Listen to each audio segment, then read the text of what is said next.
The 1st of September marks the end of the winter season and the beginning of spring, with temperatures gradually rising from the cold of winter to the heat of summer as the southern hemisphere tilts more directly towards the sun.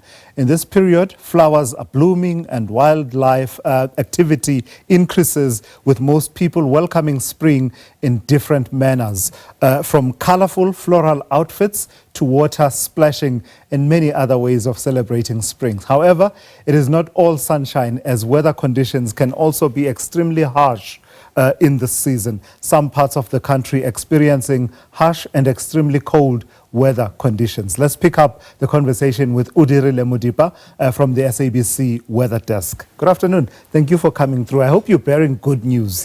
Thanks. Thank you very much for having me. Yeah. Yes, I do come with good news. Sunny skies are ahead of us, and we're looking forward to spring and summer. So officially, that's the 1st of September. That's when spring starts. What makes us make that the official start? What are some of the characteristics and changes that we start to see? Okay, so spring is what we call a transitional season, transitioning from winter going into summer. So because this is now becoming the end of winter, we see a gradual increase in average temperatures on a daily basis. We can determine that we are officially entering into a transition season, which would then be spring. And we know climatologically that spring starts at around September. So hence, we decided we will start our spring season on the 1st of September. So are we able to say anything about when the young people that enjoy swimming can start, and everyone who enjoys being in the outdoors, when we can shed some of the jackets, like in terms of the average temperatures? What are our expectations? I mean, we have already started seeing a gradual increase in temperatures already. It is much warmer. You can be outside in your shorts, swimming, whatever. So it is a good time to start. Any time is tea time from this point onwards. We do know that it does come with a little bit of rain, some occasional cold conditions, but we are officially in spring and we're ready to be outside. Speaking of that, when can we start expecting the spring rains, thunderstorms and the likes, especially in the Highveld? Because usually that's really the marker of we are over the cold winter seasons and now really towards the stretch towards summer.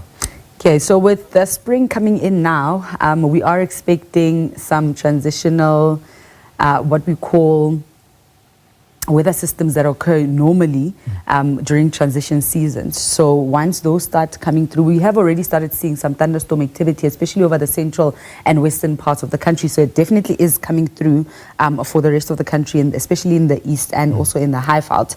So that has already started marking the start of spring and subsequently moving into summer.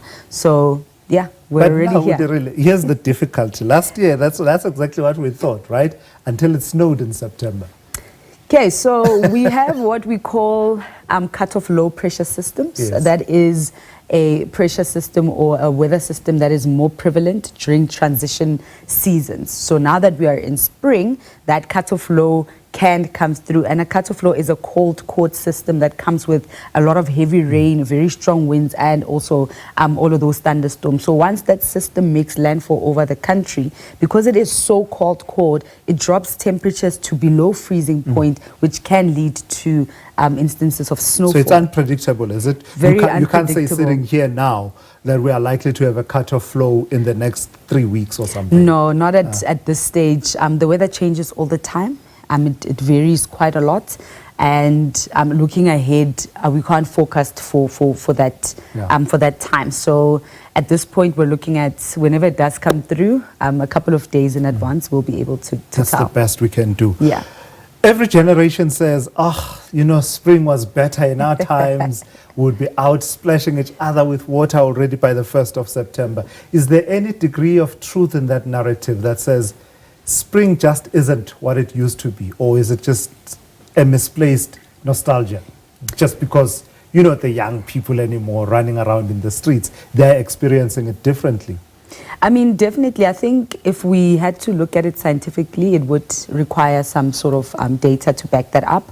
But I think it's a personal feeling or personal experience on that front. It's very much a normal transition period. It is spring. Obviously, we all experience it differently. I mean, can you say for sure if it is different, if you're thinking about back in the day, Yeah. you know, if you haven't really noted down anything on paper, if it's just the feeling, then we can't really Not go off data of that. backed, it's just anecdotal. Definitely. Yeah. We would need some data to back that up. All right. Thank you for coming through, Odirile Modipa from the SABC Weather Desk.